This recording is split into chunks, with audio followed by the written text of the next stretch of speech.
What were you thinking, going out by yourself? Don't you know how dangerous it is? It's okay. Toba helped me. And we met some kind strangers who helped us. And Kind strangers? What made you so sure they were so kind, huh? Oh, I suppose they had kind stranger written on their foreheads? yeah, actually, they did. In big, bold letters. Don't talk back to me. The Mountain King problem still hasn't been solved. What would I do if I lost you too? No dinner for you tonight. They were good people, Dad. Dinner or no dinner. Hello again, Huni. It's Miss Paimon and Mr. Traveler. Dad, it's them. They're the ones who helped me. And I promised we'd take care of them if they came to visit. Oh, so you're the kind strangers. Well, I'm Trinidad. Apparently, you helped my daughter today, so if there's anything you need, just ask. As an elder of the Scions of the Canopy, I've got some influence around here. Now, I trust that you're sensible people who know better than to take advantage of their host's generosity.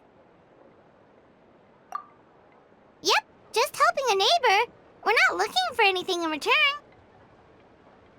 Oh? Well, let's hope so. Dad, please! They're not bad people! They've eaten at the same table with Kanich before! Be nice to them! Kanich? Wait! I heard that two mysterious travelers from afar showed up at the Stadium of the Sacred Flame. Are they you? And Paimon's the other!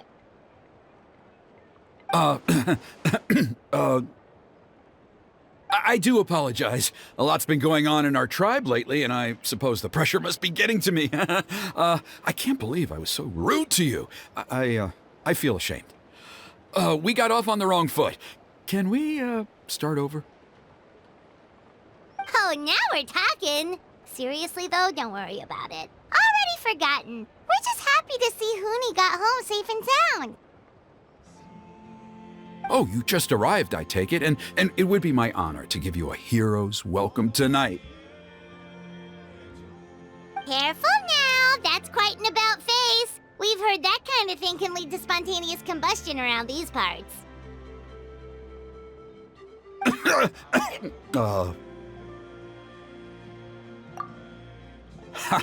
My dear traveler, you are very perceptive indeed. Go inside now, Huni. Dad's got some important business to discuss. Okay, look after Mr. Traveler and Miss Paimon. They're very special guests. Well, we'll hear you out, but we can't make any promises that we'll be able to help. Well, this is a matter of utmost importance. Please, allow me to explain. For many years, our tribe has celebrated the Turnfire Night. It is a traditional ceremony among the Scions of the Canopy in which we remember our ancestor, Burkina, and his companion, Kangamato, the Mountain King. Burkina was a hero who bore the ancient name Malipo, and Kangamato was a powerful Yupanqui warrior. Together, they fought against the Abyss. They were victorious, but it came at a great cost. Burkina paid with his life. The Mountain King survived, but was contaminated by the Abyss, and he remains in hibernation to this day. Normally, Yupanqui never live longer than a century. It is possible that the abyssal power is responsible for his unnaturally long lifespan. Oh, that's right. The Mountain King is a living symbol of our glory, but even this glory comes at a price. The abyssal power inside him is highly sensitive, and when it is disturbed, He awakens and flies into a blind rage, attacking anything that moves. So, besides the ceremony, another important part of Turnfire Night each year is cleansing the abyssal power inside the Mountain King so that he will remain sound asleep. However, Abyss-related incidents have been on the rise in that land lately, as I'm sure you're both aware. As a result, it has become increasingly difficult to keep the Mountain King in hibernation. Only 5 months have passed since the last Turnfire Night, and he's already showing signs of instability. Has he woken up again? He has. We managed to contain the situation by performing a makeshift ceremony right away, but it was a close call. He could reawaken at any moment. Also, he attacked and wounded my companion, Nana, during the ceremony. She became contaminated by the Abyss as a result, and... We heard. Such a tragedy. We're really sorry for your loss. Yes, and Nana wasn't the first. Anyway, right now we're preparing for an exceptional Turnfire Night ceremony, and we need to find a suitable flame bearer.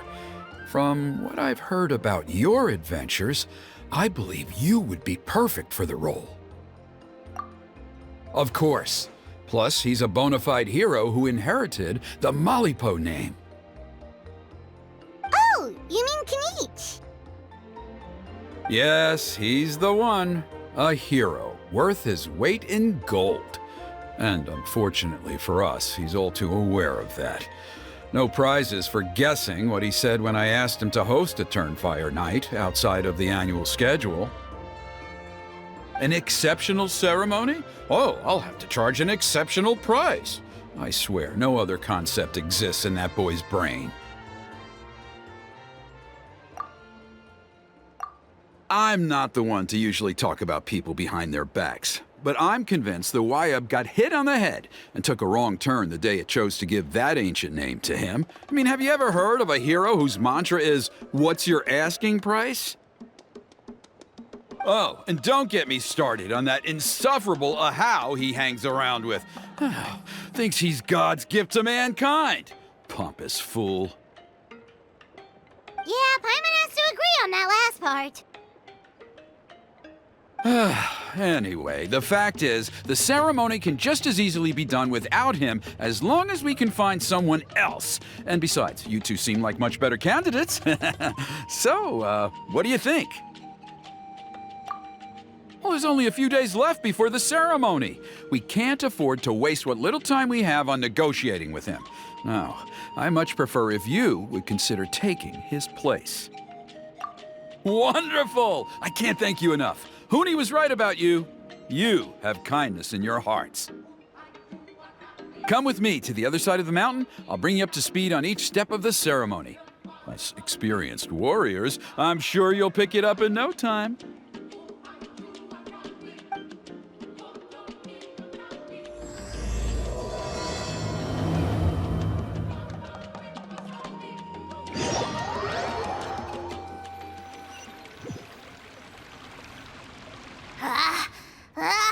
Achoo!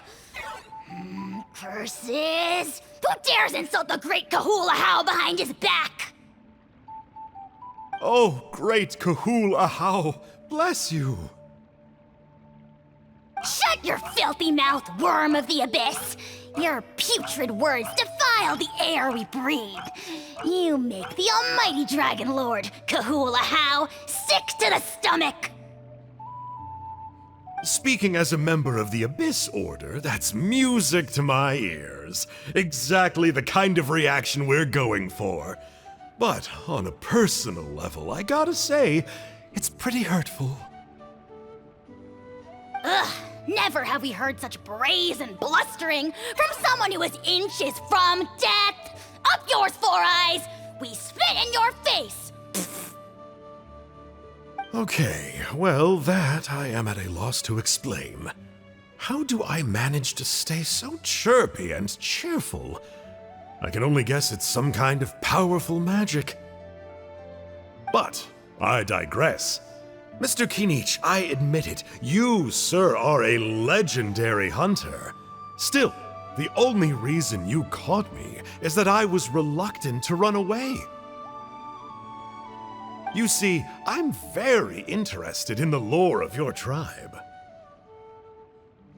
Okay. Is that it? Kay?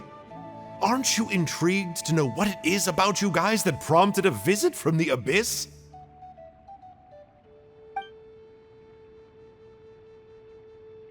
It's the extreme sports! The other day, I narrowly avoided getting hit by a very brave soul who just leaped off a cliff. I think you call it bungee jumping? Anyway, I was very impressed. That is what I call embracing the spirit of adventure. Look, I even did a painting inspired by the bravery and freedom of the scions of the canopy. You scum-sucking swine! Ugh, I swear, if you go bungee jumping, it'll be without a rope! Head first off the tallest cliff, with a band of hunters on your tail, and nowhere left to run, and a bottomless cesspit waiting for you on the ground. You say that, but I get the sense that Mr. Kinich isn't planning to take my life right now. On top of that, I'm tired of spying on you from afar. So why don't we just negotiate a comfortable operating distance that works for both of us? I've heard that the most important thing in human relationships is to respect each other's boundaries. What do you say, Mr. Kinich?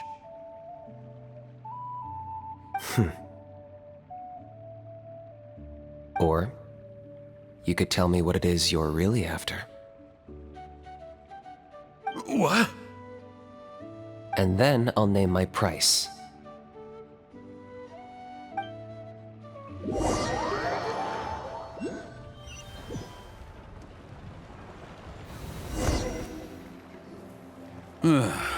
The Abyss contamination is back. No surprises there. No doubt that explains the Mountain King's recent activity. See those torches over there? Those are the Sacred Flame offshoots that we requested from the Stadium of the Sacred Flame. They contain the power of the Pyro Archon. Are you saying that the Sacred Flame and the Turnfire are the same thing? Well, for ceremonial purposes, at least. Sending someone to the Night Kingdom to retrieve the legendary Turnfire isn't exactly an option. More to the point, though, the Sacred Flame is able to burn away abyssal filth, so that's why we use it in the ceremony. Gotcha! So basically, we just need to clean up the filth with the Sacred Flame.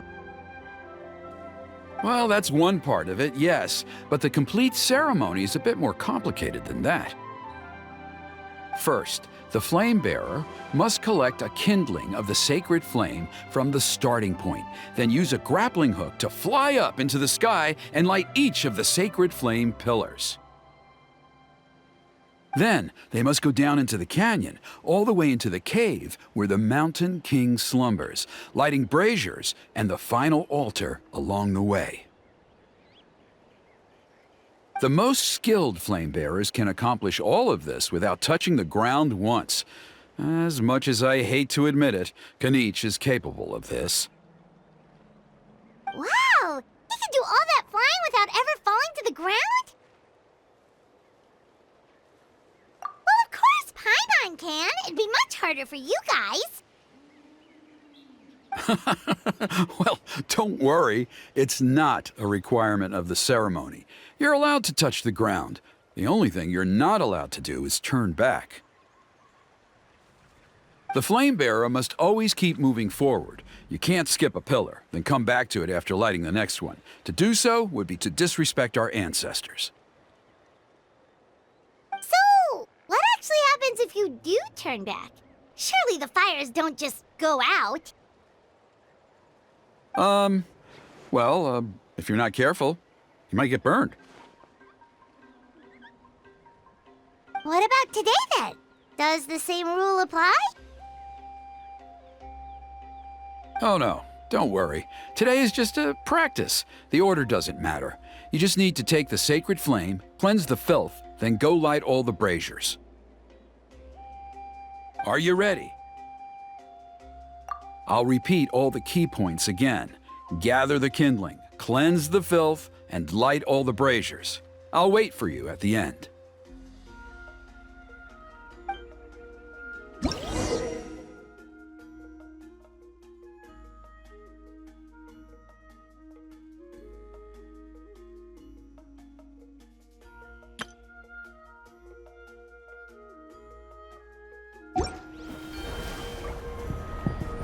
Alright, let's use this kindling to complete our mission.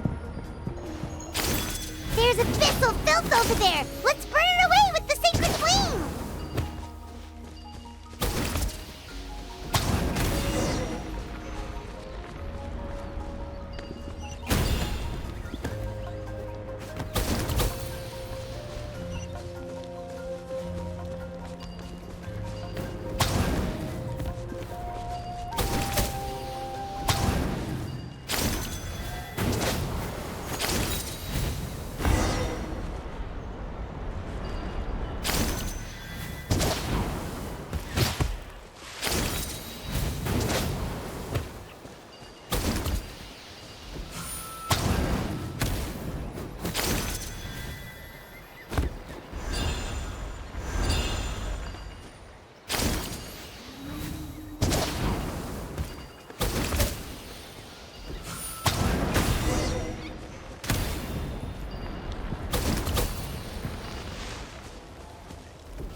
That should be all the braziers. Let's regroup with Trinidad.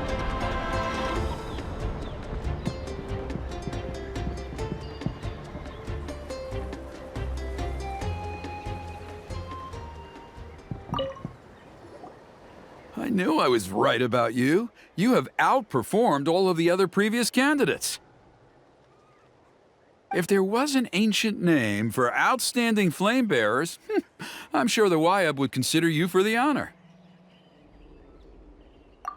Yeah, although it would probably take Paimon quite a bit longer. All right, now there's still a few days left until the ceremony, and I should probably get back so I can inform the chief and the other elders that I have found the flame bearer we need. Oh, you mean they've still got to sign off on it? Some of them are still hoping we can come to an agreement with Kanich, but that's only because they haven't seen you in action. Still, I'm the one responsible for securing a flame bearer, and my recommendation is you. Just for Paimon's own peace of mind, are you sure it's not going to be a problem having Outlanders take on such an important role in your ceremony? See that place over there? There was a time, long before the age of Burkina and the Mountain King, when we, Scions of the Canopy, called that our home. After a period of upheaval, our ancestors were forced to move away. Now, it has become a place where our youths go to develop courage and kindle a spirit of adventure. If we fail to keep the threat posed by the Mountain King at bay, it might not be long before we have to move again and find a new home. So, to answer your question, I think everyone will agree that you are the right choice. Fair enough. Desperate times call for desperate measures. I'll need you to drop by my place at some point before the ceremony, if that's all right. There are still a few final details that we need to discuss. Okay, see you later then. You have my gratitude.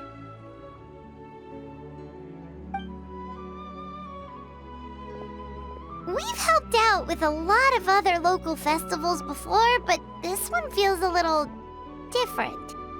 Anyway, let's take a break before heading back to Trinidad's place.